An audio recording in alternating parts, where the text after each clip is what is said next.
अपक्षय अपक्षय चट्टानों के अपने स्थान पर टूटने फूटने की क्रिया को अपक्षय कहते हैं।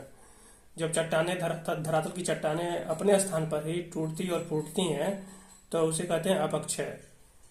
ताप दाब में भिन्नता के कारण यांत्रिक अपक्षय होता है, जल से रासायनिक अपक्षय होता है और जीवों से जैविक अपक्षय होता है। अपक्षय 3 प्रकार का होता है, यांत्रिक अथवा भौतिक, रासायनिक और जैविक। 3 प्रकार का अपक्षय होता है पूरे धरातल पर, जिससे चट्टानें अपने स्थान पर ही टूट फूट कर महीन हो जाती हैं।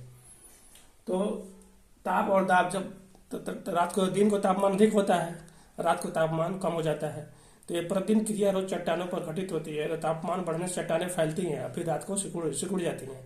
तो ये फैलाव और सिकुड़न से तापमान में चट्टान में चटकन आ जाता है, भ्रंशन आ जाता है, दरार पड़ जाती है, जिससे चट्टानें वियोजित और विघटित हो जाती हैं। दाब में अंतर कारण, जब चट्टान पर किसी हवा का दाब पड़ता है, किसी और चीज का दाब पड़ता है, तो चट्टान संपीड़ित होती है, तो उससे भी चट्टान में चटकन, भ्रंशन और दरार आ जाता है।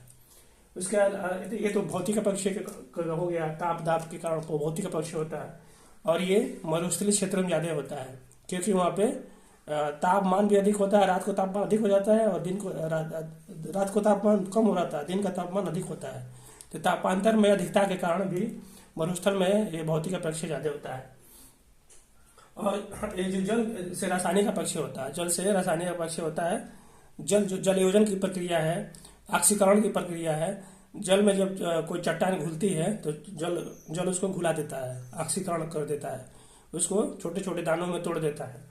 तो जलयोजन ऑक्सीकरण की कार्बनीकरण के कारण, कार्बनीकरण मतलब जल जो है कार्बन अवशोषित कर लेता है चट्टान से, तो चट्टान कमजोर हो जाती है। और ऑक्सीकरण में चट्टान से ऑक्सीजन ले लेता है, तो इससे भी चट्टान कमजोर हो जाती है और टूट फूट कर जल में घुल जाती है। तो इस प्रकार से ये रासायनिक अपक्षय में जल का बहुत महत्वपूर्ण योगदान होता है।